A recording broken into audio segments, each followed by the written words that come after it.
Hello. Welcome back. Yes. Welcome back. Hello again. So, it's springtime. It is. I have a question. Do you have allergies like everybody else? You know, I'm very fortunate that I do not have adult allergies, which is, I grew up with severe asthma growing up. And I think my body had all sorts of allergies for my lungs, my capillaries, my everything, which is why, any blood circulation to my head, this is why I'm sure I have ADHD, dyslexia, dysgraphia, all of that shit. Why my muscles, especially around my joints, are not as strong. Because, anytime you have oxygen deprivation for, I don't know, every single day. Yes, for truly. decades, that's what happens. Until I was like 18, 20, until I was 16, it was severe asthma. Wow. Very severe asthma since the moment I was born. That's insane. So, funny enough, I do not have seasonal allergies. That's a beautiful thing, though. So many people are struggling right now, and I'm just like... Yeah, my husband and my kid are. Really? Yeah, they have terrible seasonal allergies. It's really interesting for me. I think we get like bouts of it where we just get like a little bit snotty, but not anything chronic that we would need to medicate for. Oh yeah. But I also attribute that to in our house I force tea on my child. Yeah, not and Have this with some honey. Right. We do incorporate local honey. Right. Which really is, I think, just one brings natural elements into your body, which is good.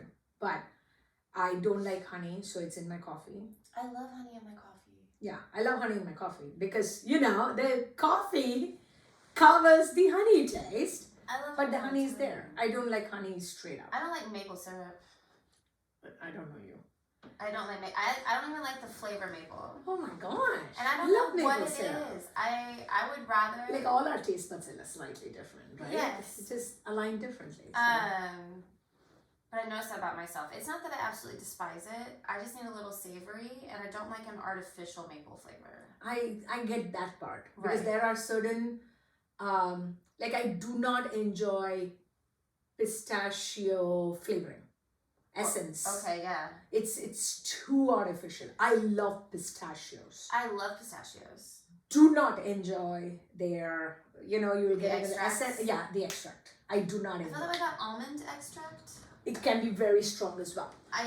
There's just something about it that I'm just like, I'm okay. Yeah, and there is this underlying bitterness at the very end of it. And it's not a good kind of bitterness. Right. It's not like the coffee bitterness. It's not the bitter gourd bitterness. It's a weird Or one. chocolate bitterness. Yes. Have you had bitter gourd? No. She's not had bitter gourd, Asians. Yes, no, I need it. Okay, No. you got Where it. do I get it? Bitter Indian gourd? store. Indian store. I need to get it. So it's like a squash kind of gourd, and it tapers to the sides, and there are stripes of going up and down, like tick, tick, tick, That's tick, tick. cute. It's not thorny by any means, Okay. but it is, it's got like this. Texture? Yeah, Okay. and it is in the V shape. I love that. So lots of mountainy ridges, all lined up. So you cut it. Uh-huh. You remove the middle Okay.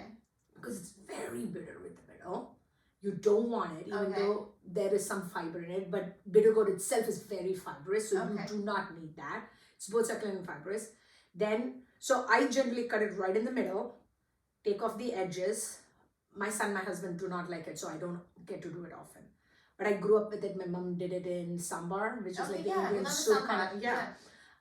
Also, you can roast it. It's delicious roasted in the oven. So you can cut it, edges off, cut it, scoop out the middle, and then just teeny tiny slice it off. Yeah. Like cucumber That sounds slices, but delicious. half. Yeah. Throw it in the pan, little oil, little salt, pepper, add some Making me hungry. turmeric, throw in some whatever else you want, coriander, All powder, time. cumin powder. I love coriander. I don't know. I'm talking Asian flavors. Can I ask a maybe ignorant question, and we might need to consult a smartphone? Is coriander the same as cilantro?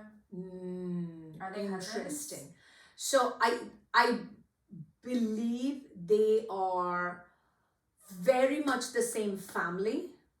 The differences are just so subtle. Like, you know how there is Thai basil and a different kind Absolutely, of basil yeah, and different okay. that kind of thing. Okay. Okay. It's just called coriander in India and cilantro in the Americas. So Asia is coriander, Right. cilantro in the Americas, but it's the exact same family. Okay. Okay. Very similar flavor elements, And but the leaves almost look the same. they are. Okay. They are. So it's It's like basil has a parsley, lot more. curly parsley. Correct. Okay. Kind of thing. Same thing. I love this. Okay. Because I needed to ask. And coriander seeds are very earthy. Yes. Roast them with cumin, fennel, black pepper. If you want a little bit more heat, throw in red chili. Add a couple of cloves. Don't do too much. Couple of cloves. A tiny bit of cinnamon, a bay leaf. Like roast all this, grind it up. That's your garam masala. Yeah, that's your homemade, like very fresh. Yeah, I mean, I don't do that. You have a mortar and pestle? I have a tiny one. I don't do it for that. I grind it up. You have like a little grinder? I have many sizes, yeah. Of grinders? Oh my god, so many. I even have a ginormous so grinder, which is a stone grinder. Yeah, they're called molcajetes here. Just called a stone grinder in India.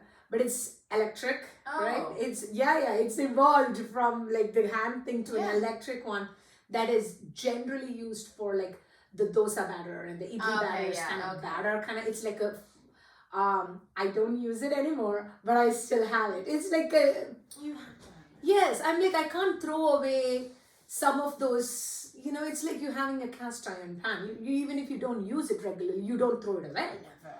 It's a family heirloom. Kind of thing. Yeah. Kind of thing. This is electric, but still cool. I had and it's got stone in the inside. It's heavy as very fuck. heavy. Yeah, I'll show you when you go. I like a mortar and pestle, so it's like the little bitty ones, right? Yes. And then the molcajetes, which is what you see like tableside guac come in. Yeah, that's still a mortar and pestle, but a different shape. No, this one is like. And then they have other ones where they like stone ground the corn. Yes. Okay, I'm following. So that one is for the dry. This one is for more of adding water into it. Right, the tortillas, like the masa. Yeah, and having grown up visiting the villages in India because my granddad had a farm and you were saying that. And you have a courtyard in the middle, right? That's how homes are constructed.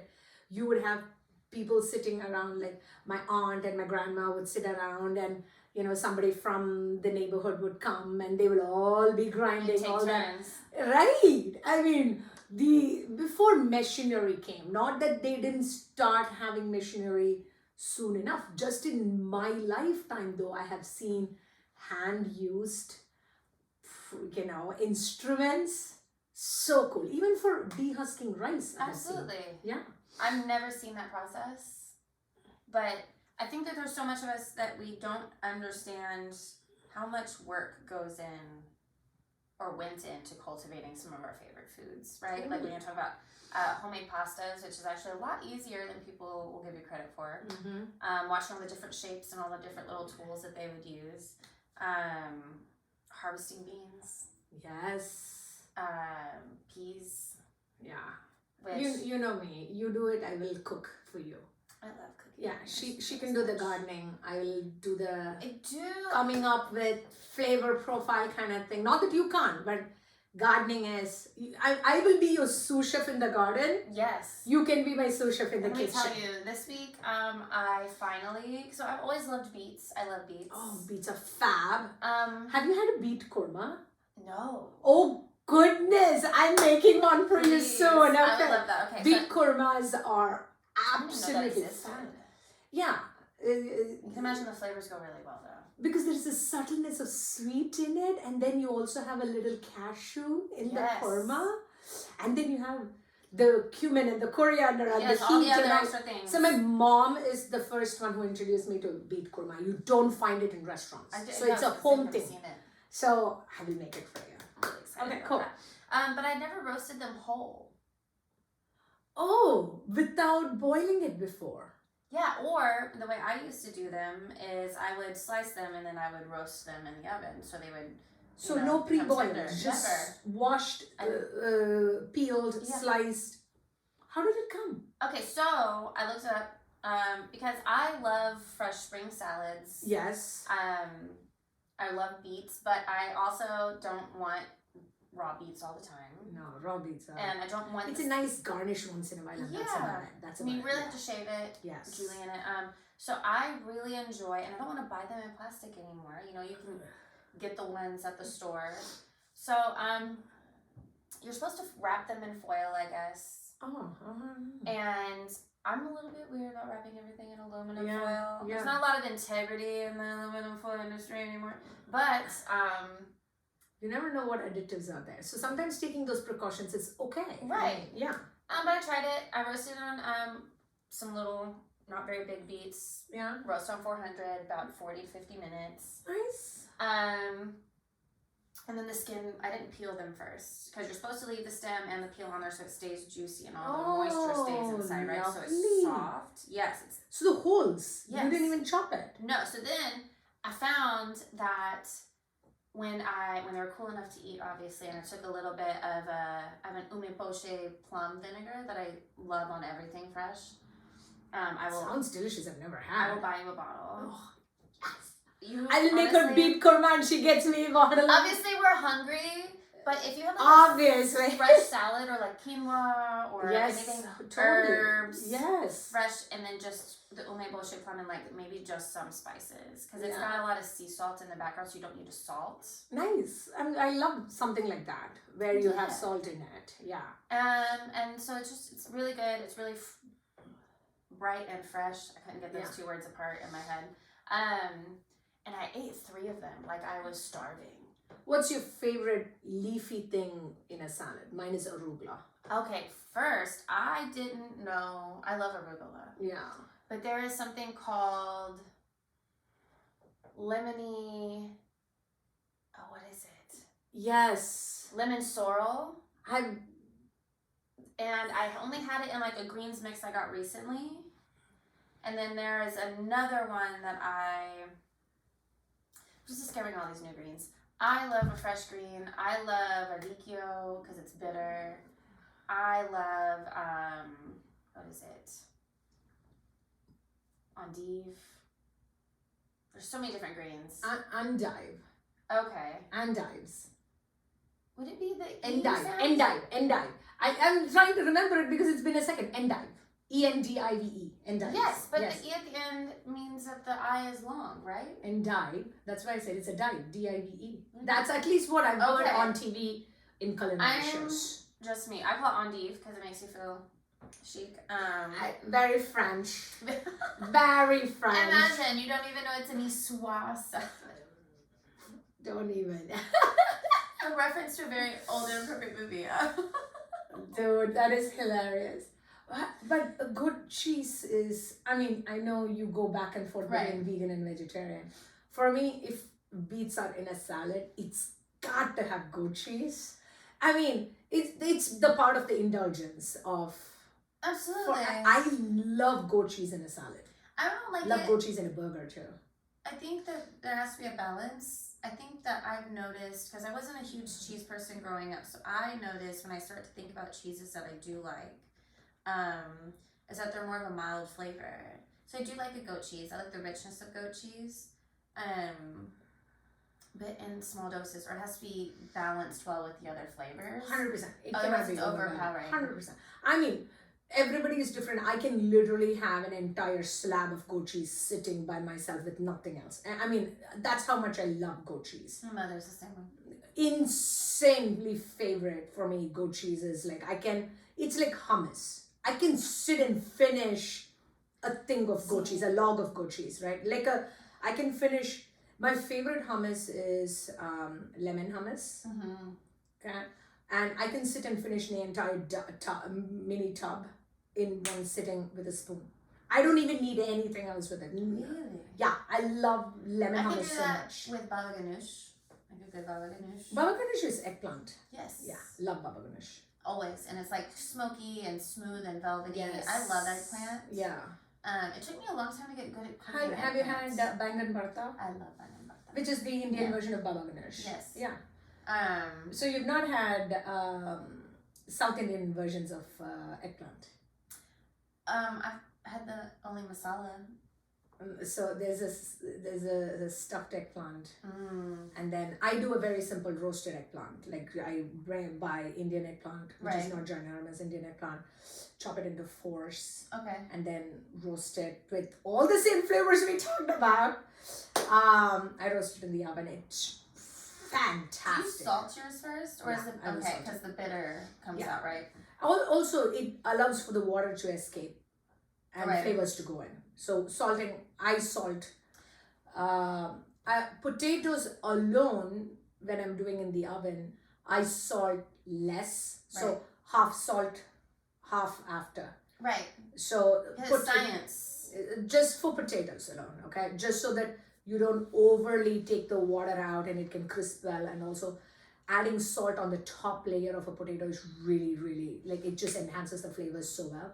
But for any other vegetable, doesn't matter what the vegetable is, any other vegetable, I salt it even before it goes in the oven. Yeah, it's dry. Cold salt. I love that. I also like fancy salt. Yeah, I understand. I wish you would know Tamil to appreciate Naka Neelam. What is that? Naka is tongue, Neelam is long, meaning you are very particular about flavor, or you're new flavors, nuanced about your flavors. Yes. That's what it means. I think that's because I don't know. So a lot of times when I was younger, we've talked about this, we have had a very interesting relationship with foods.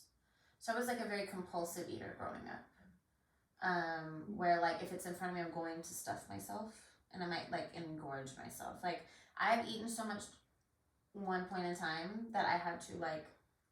We should talk about this, and because we share this, okay?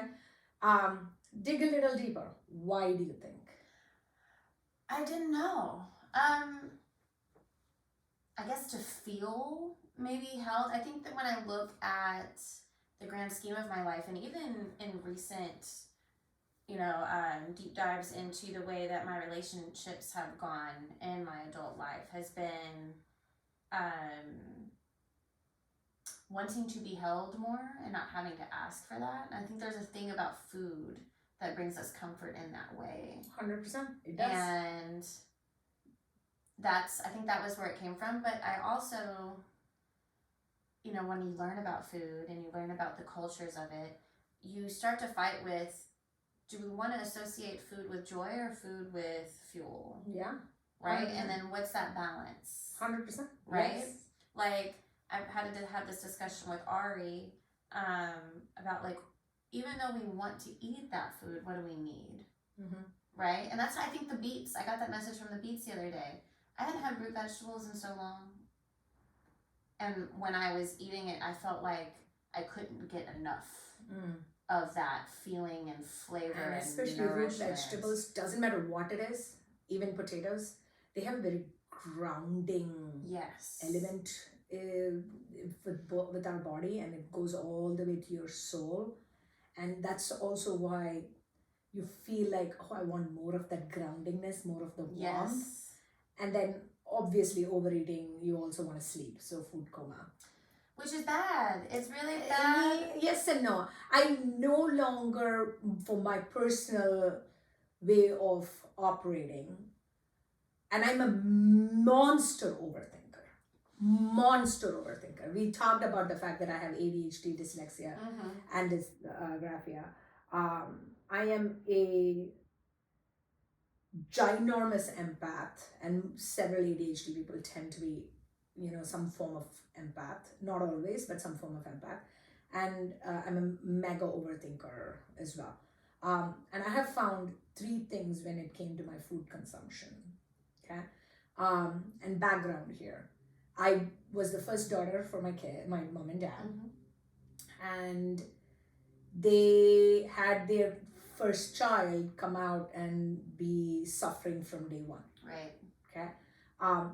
as a, forgetting that I am the child, if I look at them as two human beings who had a child, the sort of empathy I have for the pain that they would have gone through, plus balancing for the first woman in my entire family who's went to college and worked and all that stuff. Absolutely. My mom, right? So many other things that was going on in their life. So so when you can't breathe, if I choke you, right, you can't breathe. Right. Your every cell in your body is fighting for oxygen. Absolutely. It is the basic nutrition for your body. Okay. So as a child, that's how I am. So having food was incredibly hard for me. I couldn't even swallow easy. Drinking milk was hard for me. I can imagine. Okay? I didn't enjoy milk flavor either, but I'm sure that came a little bit later. That's why they would add a little bit of coffee in it. Yes. Just like a spoon of it to help me. I think the caffeine soda also helped with my system. Yeah. Because it's some form of a steroid, right? Caffeine has some form of steroid, so it sort of helps.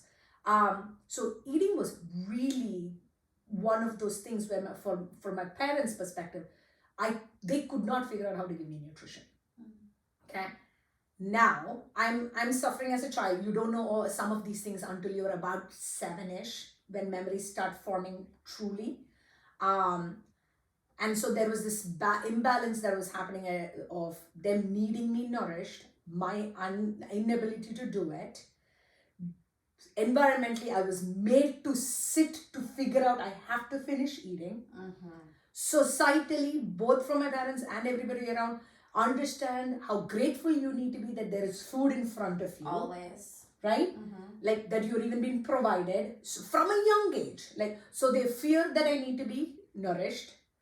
The fact that I need to be grateful. Right. All of these adding layers into the fact that I have to eat. Now you start adding school. You start adding school where now your society is adding time limits to eating. You have variety with your friends bringing lunch boxes, right?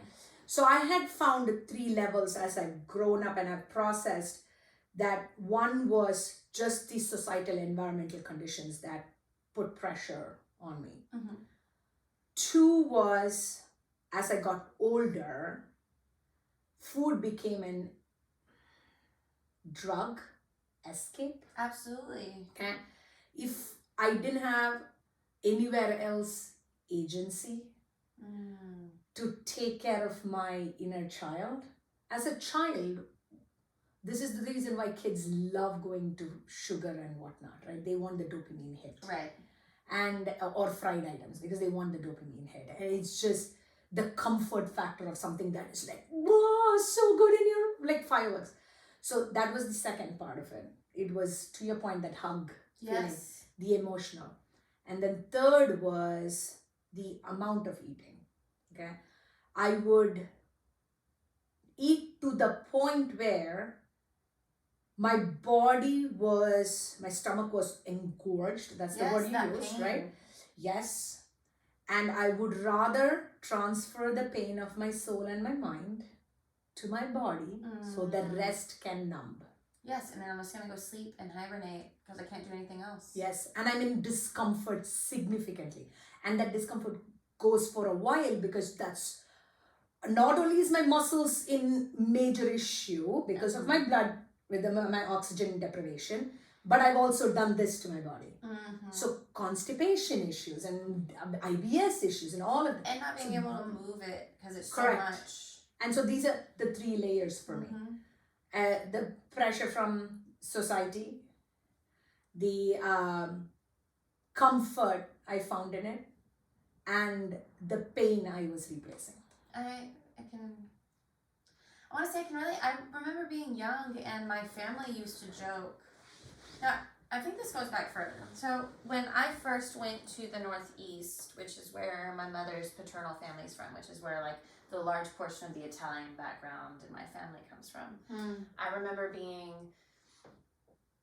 I don't know, not 8 years old, so under 8, but over 5 in that little window.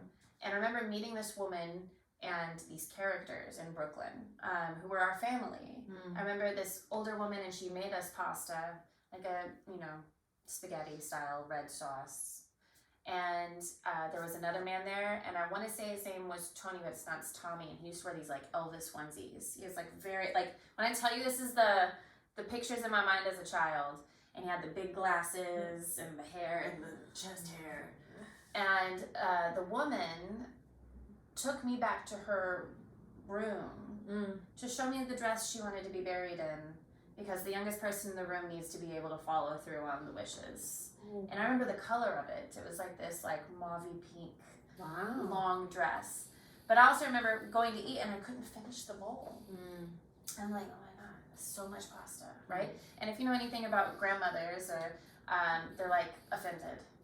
They show love through, hey, you know, you love what is in front of you, so you will eat it. And it's their satisfaction that it's totally empty. That they've taken care of you too. Right. So it's I remember a weird thing. Yeah, I know. She went out or into the kitchen to get something, or like more wine or something, and I remember Tommy took my bowl and replaced, you know, he just switched with me so she wouldn't get upset, because obviously this was a time in her life where things were very serious.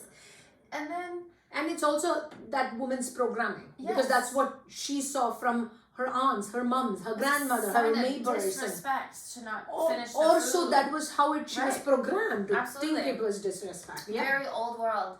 And then as I got older, I remember I used to eat, so I was very carnivorous as a child and as a young person. So I would eat 16-ounce ribeyes. That's a pound of meat by myself.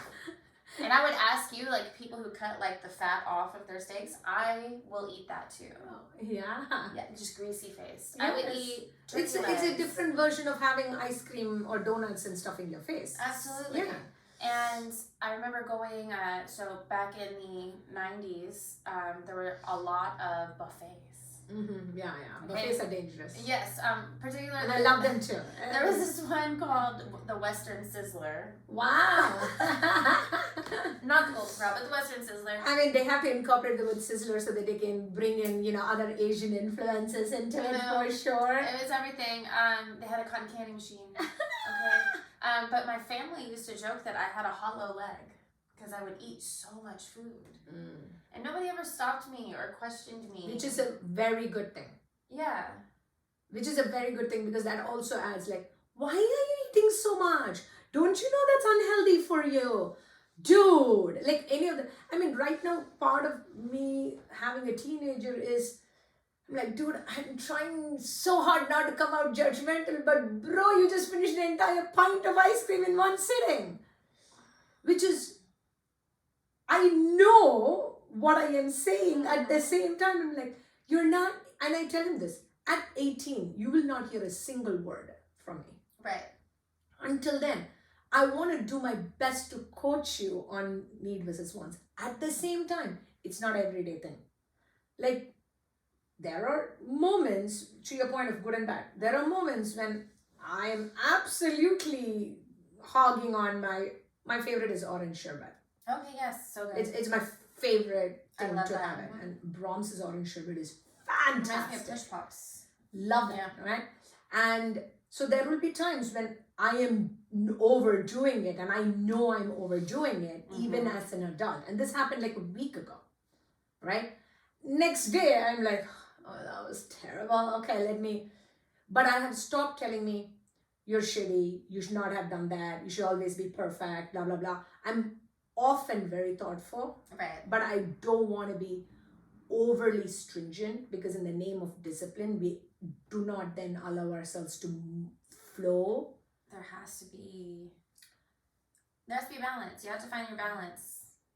And I think that when we as a society right now, and you see so many coaches, I think this is the biggest reason I haven't wanted to go into coaching and creating content for this purpose. But everyone always been like, the structure, the discipline, the accountability all the time, and just the constant pressure. It puts a lot of pressure. Which means you have no room to, the moment you deviate, it's called a deviation. The moment you slip, it's called a slip.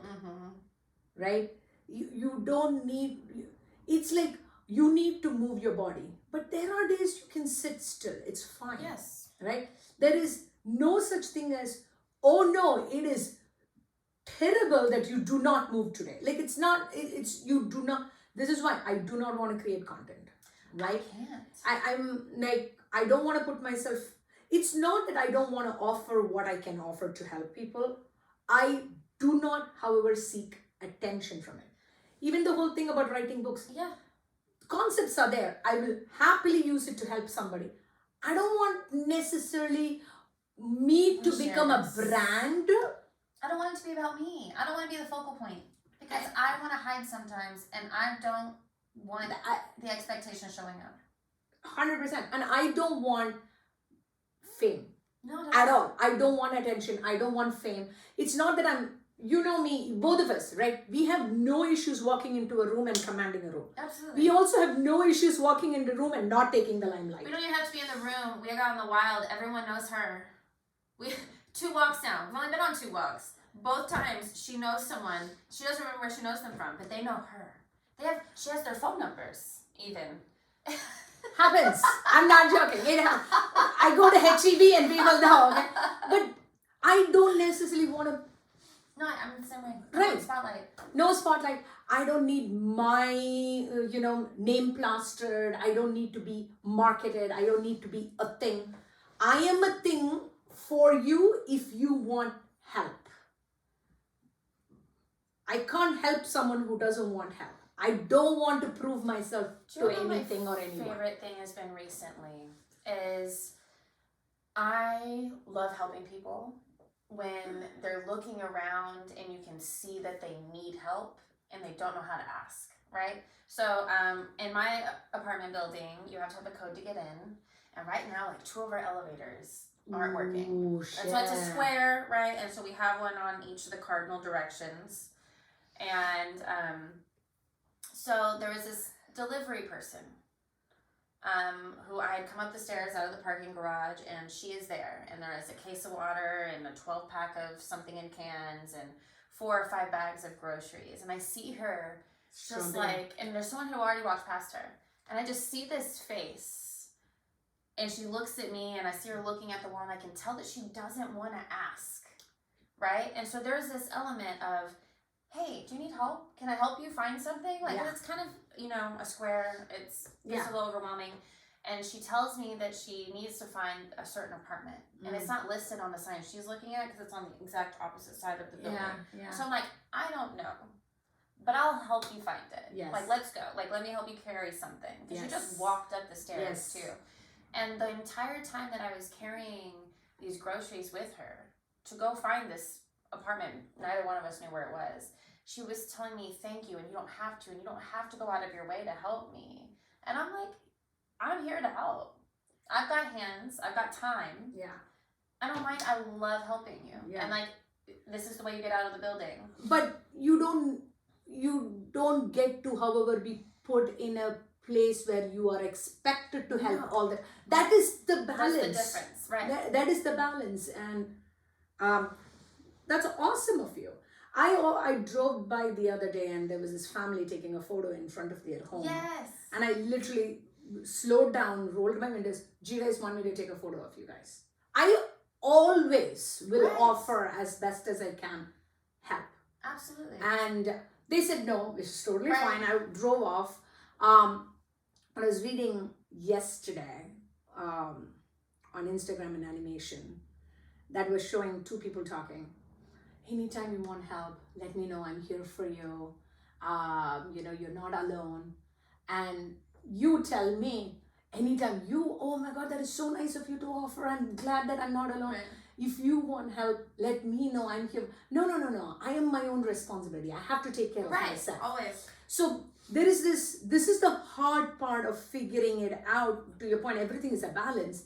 And we are raising young humans. Mm-hmm. I don't want to say raising because they're not fucking cattle. Right. We are part of the evolution of young humans, and we are sort of stewards of sorts. Yes. And I have to find the balance in telling my son, I am here for you no matter what. Especially when he's like sick or whatever, like, hey, I will bring food for you. At the same time, bruh, I ain't wiping your ass every single time. my son will like kill me if he hears this shit online. No. So please don't make this viral, okay, guys? And I'm like, you gotta be able to manage taking care of your body on basic level. But there are things you're unable to do. You don't need to feel alone, but you do need to take some accountability and personal responsibility. Right. There is a balance between the two. And it is not an easy one to teach, because you have to practice, and most importantly, have around you the safety to know, hey, I can go to someone else. At the same time, you have people around you who can hold you accountable. Yeah, and that's, there's something that I've been a little bit hard on myself or critical of in parenting, is that I don't think I let Ari figure it out on her own enough. I think I was always there to like offer help or to offer a perspective or to like help her do something instead of letting her have to figure something out. The other day... Why is that hard? It's coming from a place for you. You got to figure it out, though. Because I had to figure everything out on my own. So you felt like, let me remove the barriers for you? That, or I didn't want to see her struggle. Or in our house, when she was younger, there was a lot of emotional volatility. So mistakes were like fatal. I understand that. Yeah. See if this may sort of help, because I'm balancing that in my house, okay? And there are 2 active parents in this house. Yeah. So when you have to deal with 2 active parents who want to take active role, we don't always necessarily see eye to eye, right? But part of that is asking yourself if letting her struggle is, I'm choosing words, guys, because my mind is processing, okay? Letting her struggle, is that you saying, I don't want to see her suffer, but is there at some level an indication that she may take as, I need to figure this out quickly and correctly before my mom steps in or somebody else steps in, or that I'm not yet capable of doing it, that's why another person is stepping in. Both of which are problematic. Right. Because I have processed some of these things as my inner child, as my, different ages, and my son is in freshman year. Okay, so freshman, and we all know he is a sharp kid, and every human is sharp and smart in their own ways. Okay, he's a sharp kid, he's a smart kid, but at the same time, I think he's at this age where he knows what interests him and what doesn't. And he also knows how someone delivers information that either registers for him and makes it click for him, or it doesn't. Teachers, this is why it is so important for you to motivate with curiosity and joy, not as a job you get done. And I can see this difference, right? In the classic sense of grades, there are subjects he's close to failing. Right. Okay. Freaks the shit out of my husband. Well, yeah, that's ingrained though. That was an expectation. That's an ingrained thing, right? And also, you are still very much part of that world where if you apply to colleges, they look at grades or whatever that is. You have to be over. That is one. Second, schools here are like, no, grades are the way to go. Nobody's sitting and having a conversation. Why is it that you're not? Because I have had conversations with my son. Right. It's like that. Because there's different learning, correct. avenues. And interest too, right? Yesterday I went out for dinner with my son. I last minute changed it and I said, and during dinner I said, you don't need to do something that doesn't interest you, because you won't work hard for something that doesn't interest you. Go things naturally interesting to you. And I'm seeing the kind of subjects he's taking. But school, the way we are structured right now, is fucking shit. So I've had to process, so what? That is the question I've had to process. So what? Because you know what he has heard? He has heard from me. This is where two active parents like difference, right? He has heard from me, if you want to go to college, and if college is something you want, you should want to go to college, and I am not paying for it. I'm happy to help you in the boarding and the food and the stuff. But if you want to go to college, if you want to learn, if you're curious about it, you should find a way to make it work for you. Right. Scholarship is an absolute, not the same perspective as my husband. Mm-hmm. Okay. And for me, I'm very clear. At 18, I stopped giving you information as even a coach. Okay. You're an adult, full human. Okay. I don't even care about your mistakes now. But at that point, I won't even comment. Zero commentary will happen. At the same time, your lifestyle is not my problem. Your lifestyle that you choose to live is not mine to sustain. Not at all. Mm-hmm. You want to go on a vacation? If we invite you, we have invited you. Right. You're not entitled to it.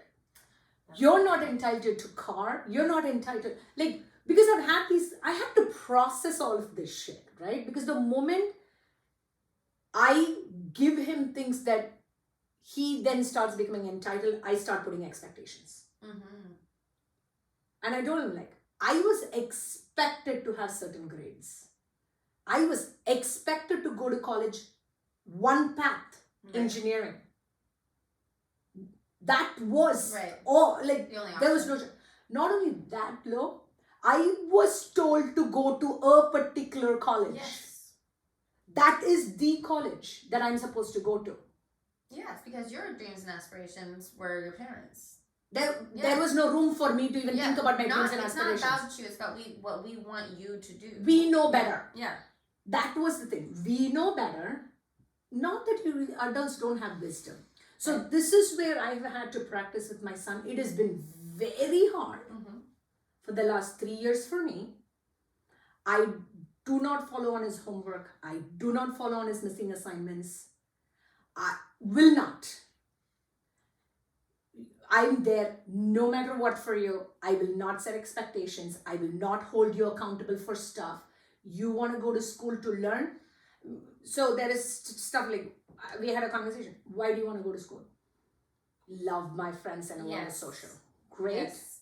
And he said, I want to learn. And I said, let me offer a perspective. If you want to learn, and I know you so well, you have always figured out a way to learn it. He's brilliant at sports analytics. Okay. Outstanding at sports analytics, especially when it comes to basketball and quite a bit on football. Okay? Outstanding when it comes to it. And I said, even if your teacher is shitty in math, you haven't chosen to learn it. Right. Because I bet YouTube has all solutions for you. But it is not your motivation. So figure out your motivations. Because from my understanding of you, your motivation is to be done with that subject. Right. There are other subjects he loves. Right? That's the same, right? So I'm I'm okay with it. Because at this level, they're learning geometry, algebra 2. You have enough math and smarts, and we have taught you enough to manage your personal finances. Right. You're good. I don't need to teach you anything else more. Personal finance. He's great at maps. Okay. He's great at directions. That's amazing. Without maps, he's great at directions. I've taken care of it. Yes. All of that kind of stuff. So it has been a practice. It is me asking myself, why is this important? Why is it important for you as a parent for them to follow your expectation? Why do you have the expectation? This is not a little thing. That is a quick thing. It has been festering for the last 5 years for me. Right. Well, that's been something that I've been trying to master is because Ari's father is very type A. And has a lot of very big expectations. And what I noticed from Ari is it doesn't matter what our expectations are for her. She's going to do what she wants. And I respect that because I never had that bone. But I'm also wanting her to figure it out in a way where she finds that balance, right? Where I'm going to support you in what you want to do. And then I'm going to have to put like some stops on when you don't get what you need to do done, right? Like, I haven't been going into her room to get her laundry that she won't bring out anymore. Mm-hmm. Or I don't do that either. I went and got her own toilet bowl scrubber so she can take responsibility for keeping her own toilet clean. Or, you know, she, I want her to take up more responsibility, or even in building relationships with friends. Yeah. You don't set up questions sometimes. Yeah. And then she'll be like, hey, I want to do this. I'm like, okay, well, I'm checking in. Like, have y'all made plans? You know, our children have phones now. They all talk to each other. And then I'll start asking her questions. You know, like there's certain things that she'll bring up to me, and I love that she'll talk to me. And I'm like, I just have a question though. Like, how does that make you feel when your friend tells you that they have plans with you, but they don't reach out until very late in the day? Like, you're supposed to go over there this weekend, but now it's 8 p.m. and now they're just asking you if you want to come over. So that's your 38-year-old, 36, 38? Yeah. I'm 36, yeah. 36-year-old brain. That is not how your 14-year-old brain worked or your 12-year-old brain worked. No, but she had reached out a couple of times. I was like, did you reach out first? And they didn't answer her. No, I'm not disagreeing with you. I'm just saying, even her not making plans, I'm turning on fan, y'all, because I'm feeling a little warm. How are you feeling? I'm great right now. Okay. I'm turning on the fan a little bit because I'm feeling a little warm and I'm opening the door so that we have circulation. So even those areas, I've had to, and there is no right or wrong by any means. All of us have different personalities. I've had to ask myself the question, because I journal quite a bit. Why does my son have to prove he's got his shit together right now? Right, because they're young. And they have their shit together in different forms in different places without having to prove to you that they have their shit together in the right places. So today I told him, yesterday I told him, bring your dirty clothes down, throw it in the washer, right? It's a reminder. So I'm using words like, I'm reminding you. Right. I'm an Alexa kind of reminder. Okay. You don't do it, totally fine. You don't shower, totally fine. I don't know when was the last time I bought shampoo and conditioner for him. Because I have stopped checking his bathroom. Oh, that's cool. Okay? I don't check his bathroom. I don't clean his bathroom. I don't organize his room whatsoever. Once in a while, we'll help with laundry. Meaning, after it is done, we will tell him, bring the hangers down. We will help you do it together. Okay. Kind of thing. But clean clothes are sitting under, like at the bottom of his bed. Oh yeah, totes. Right? Same. So these he will hear me say, and again, nothing right or wrong in this. I've been practicing this, right? He will hear me say, you are your best person to be gracious and kind to yourself. Yeah, and you are your best person to be accountable for yourself. I cannot want something you don't want for yourself. Right. Period, end of story. Okay, done. So you don't want to smell clean? I don't care. You don't want to wear clean underwear? I don't care. Up to you. You know what happens when you don't wash your body. Right. You know how bacteria festers. You know when you don't wash this thing. You know how bacteria. Figure it out. Like, you know, he got fungus between his toes. Mom, I got this thing. It's blistered. When did I learn about it? After he blistered. Right? So, okay, no problem. I think this is foot fungus. I will get you spray and medicine and blah, blah, blah. And I give it him. I reminded him maybe twice. Maybe shower and put it on. After that, I didn't. And I've been trying my best not to put my expectation and standards. And because I'm asking the question, is that my expectation? Is that my expectation as a mom now? Or as a 15-year-old then? Okay, yeah. Right?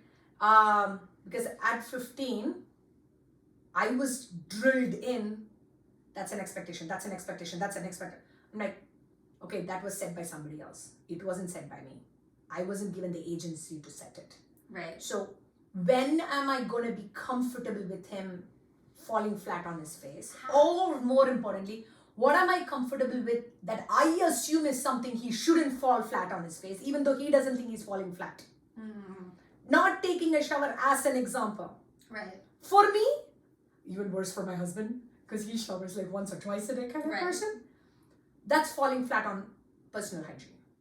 It is not AJ's standards. Yeah, well, It's not. Right. Food, okay?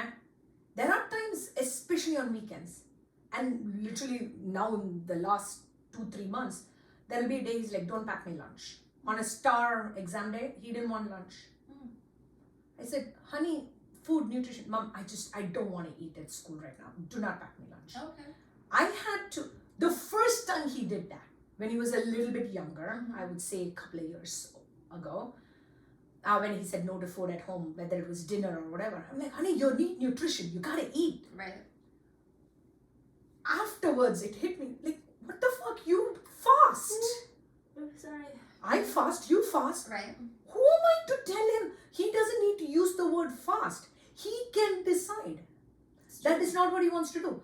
Why does he get to go to college and decide all I want to eat is chips and cereal? Why doesn't he get to do it at home? Why am I judging that shit? Right. So it is very hard not to put that perspective on him. Right. He freaking finished a pint of ice cream yesterday. Oh, And I'm like, but I remembered the days I finished a pint of ice cream. Right. And I didn't want anyone to question me or even tell me, or, even a tiny bit of reminder that, you have to find balance. Like, I don't want that on my face. Well, okay, let me ask you this, because this is something that I've been dealing with, is Ari has now been talking to me about how she's fat. And how she wishes her thighs were smaller. And just a bunch of different observations that she's been making about how she's very, very critical of her body, and she is my size as a 12-year-old. And I was that way. But then there are times where I'm like, well, we could go on more walks if you want, or we could have more fresh foods in the house if we wanted to make adjustments to help our body feel better. Right? Because she's also had some like foot things, or I'm like, maybe it's the way that we stand or we walk. Right? Maybe it's a balance thing. Because I know all of these things now as an adult. I also had coaches and PE teachers that told us where our weight distribution was on our feet and the way our feet were when 100%. we ran. They're not doing that now. No. But also she's getting called fat at school again. And we had an eating disorder at one point in time. Now this year I've been a little more lax with letting her choose what she wants to eat. Because she's had a lot of anger, right? So I've been trying to give her that space to make her decisions. Okay, yeah, if this is what you want to eat, fine. I'm not going to argue with you. I do think we should have this. I do think you need to be mindful of veggies and fruits and, how much are you eating junk food, right? Because when we eat a lot of junk, guess what we feel like? Yeah. That. But there are times we need to eat junk food. I'm just saying. Yes, it has to be that balance, right? You have to get a little bit of everything. And so that's been really hard because she thinks I'm calling her fat when I'm like, well, is there a way that I can support you to do or move your body in a way that helps you feel better? Because she's feeling very attacked by me saying, well, we could move our body more, we could eat different. Because if I am that age, and if I had felt the safety of being able to come to you and say, I feel fat, and if you give me solutions, that means you also think I am fat. That makes sense. Okay? Because she can solve for herself. She is not child, she is not an adult, but she has enough information. You remember I was telling about the whole, my son not caring about the grades and whatnot. So when I was cooking, he came down. I said, leave your phone, come down, talk to me for a few minutes, help me in the kitchen. I said, have I told you the number of times I've failed in this different subjects I've taken over the years? Oh. And I have literally failed. I also told him about the time in 4th grade, 6th grade, 7th grade, 9th grade, 10th grade, 12th grade, college, multiple times. Didn't know there was ADHD, didn't know about dyslexia, didn't know about dysgraphia, none of those things. Didn't know the kind of subjects that I should have taken. Nothing was, it was very rigid system, right? I could see him absorb it because now I was talking about myself and not him. Right? So if I was a 12-year-old and I came to you as my safe haven and I'm telling you I'm feeling fat and you tell me, okay, let's go for walks, let's go eat different foods. I'm hearing, oh, okay, she also thinks I'm fat and she's giving me things I should do. Not that she doesn't know these things. Oh shit, she just confirmed to me I am fat. Is how I will take it. Okay. An option is, my God, dude, the number of days I think I'm fat. And it's stupid that we still use this word. Though, ribeye, it's juicy to have fat, isn't it? Like switching it so that she has a different kind of perspective. And dude, fat is a relative term. Thin is a relative term. You are built like our family is built. Like this is how all of the women in our family are. Yeah, but you can't rationalize with emotion. That's what I'm trying to say. Okay. Whether it is solutioning, whether it is That's me and my overthinking. Correct. Right? You are. If I can think it, I can No, make but you sense of it. You want to think, dude. It's not that you are overthinking. You need to know why you're overthinking, and the reason you're overthinking it is because you want to protect your child. You want to take her pain away. Yeah, and then I can't protect her from those things. And you can't take her pain away. But you can see her pain. You can sit and say, fuck, yeah, that sucks, doesn't it? It totally sucks that you feel you're fat because somebody made you feel fat. It is not easy for, I tell Ayush all the time, I'm not judging, and then I say shit that I know is judgment, including the pint of ice cream, right? You know what your intention is, even if you say it out loud, but it isn't that you offering her to go for walks or food is the problem. It is how often we do it is the problem. If you start journaling, you'll start knowing, today I did it, today I did it, today I did it, today I did it, today I did it. And if you journal really, really accurately and honestly, you will know the ways you're doing it. Okay? And it's not, there is no right answer by no means. But if you want to be her safe haven to come and share her pain with you, you just have to let her sit in that pain. And you have to sit with the pain she's sitting with. And I kind of do that with her. I know you do. But it's hard. It's very hard. Gut-wrenching. Because then I sit there, or I'll try and reframe it again, where she's like, I want my thighs to be smaller. And I was like, why? You run fast and jump high and you're strong. And that's what, legs that can do those things look like. Right? But did she answer the why she wants it to be smaller? No. Yeah.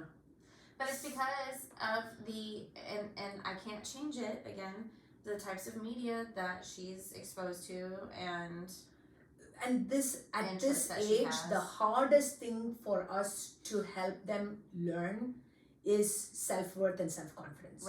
It is very hard. Guess what? You and I are still struggling with it. Oh, absolutely. No, all the time.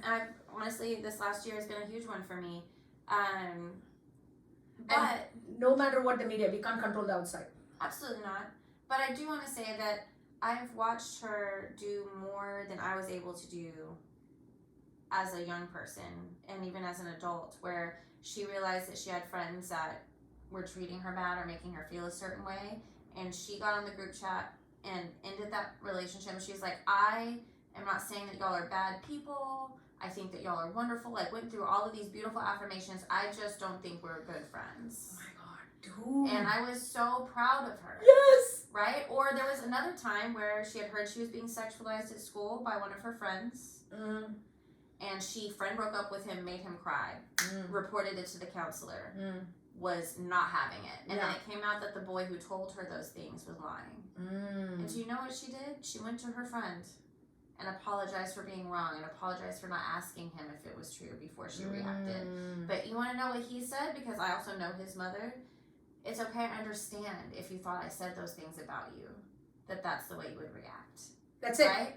And I just love that I've given her those tools. Yes. To be, and then my other thing is she gets mad at me for this. She goes, you feel bad for the way people feel.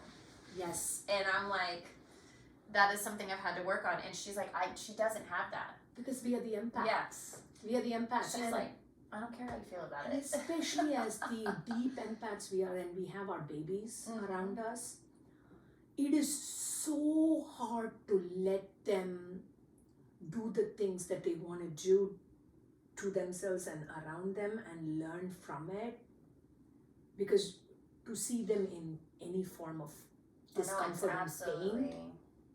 Gut-wrenching. Love you. I love you. We both need tissues, don't we? Probably. We need tissues, y'all. Give us a second.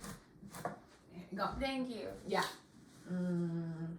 So that made me, and that's it. That's just where I got to is, I know that I'm doing okay because I watch her be able to manage these, right? And you know that you're doing great because you watch your son do incredible things and be able to manage things. And listen, the whole friend thing, dude, when they handle relationship within that age group with boundaries, blows my mind. Because that's it. And that was it. And so there's times where like my mother's like, I can't believe you taught her those things. And I was like, I would rather her use these tools now and figure it out and make mistakes now. Yeah.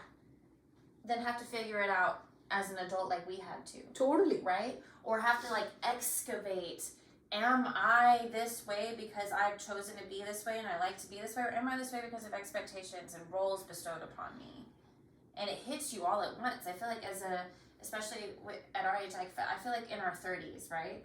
As soon as we get into our 30s is when we start to really realize, am I living my life and choosing these things because they bring me joy? Yeah. And what brings me joy? What do I do for myself that isn't about being a good mom, 100%. Being a good partner, being good at work, or being successful? Being a good friend. Absolutely. Like, even one of the favorite things about our relationship, for me, okay, is the fact that I just literally pinged you and joked at you, what the fuck, you don't initiate our highs? Right. And where are you at? But I can say that to you knowing very well how you are going to take my intention. Absolutely. Right? And if you didn't, I know you're going to come back and tell me how you took it as well, because we've created that safety with each other. Right. And which is very rare that you get the opportunity to be that safe. Like, if we switch this off and we talk to each other about something, it stays between each other. Absolutely. We don't go anywhere and gossip. We are each other's person. Right. We don't need to go around shouting like, oh, this is my best friend or person or whatever. We have different versions of relationship. But from we met as adults. We did. And we come from very different backgrounds, but our perspectives in how we open ourselves to hear and we speak without judgment. I also think, and I told you this because I see the way people react to you, is because you invite people into that space with themselves too. I do the same thing. People feel comfortable and confident being themselves around you, right? Okay? And being more exuberant than they because sometimes we get really scared of that. Yes. You give that to people. You make them feel seen. So I want you to know that about yourself, okay? And I love that about you. I love you. I love you so much. Anyways. We've been doing this for over an hour. Do you want to? No, I want a reading. You want a reading on camera? What do you guys think? On camera or off camera? You tell me. What do you think? I'm going to have to Google some of these. Okay, then. We're going to say bye-bye because we're about to go into my personal reading. Yes. But guys, any questions you have, any questions you want to talk about. Don't involve socks or feet. Yeah, for fuck's sake. Shoot it out and we will give you, whether it is a relationship, food, relationship meaning not just with another partner or dating or whatever, even with yourself, with your child, and it can be an adult child, with your parents, it can be adult parents, with friends, with co-workers, with any conflict resolution, anything you want to talk about from a different perspective, drop it. whenever we get together. We will address it. I've been checking the comments a lot more. I saw your comments about my socks the other day. I see y'all. Anyways. Seriously. Until next Oh my time, God. You're going to be take care. ignored. Socks and feet comments will be ignored.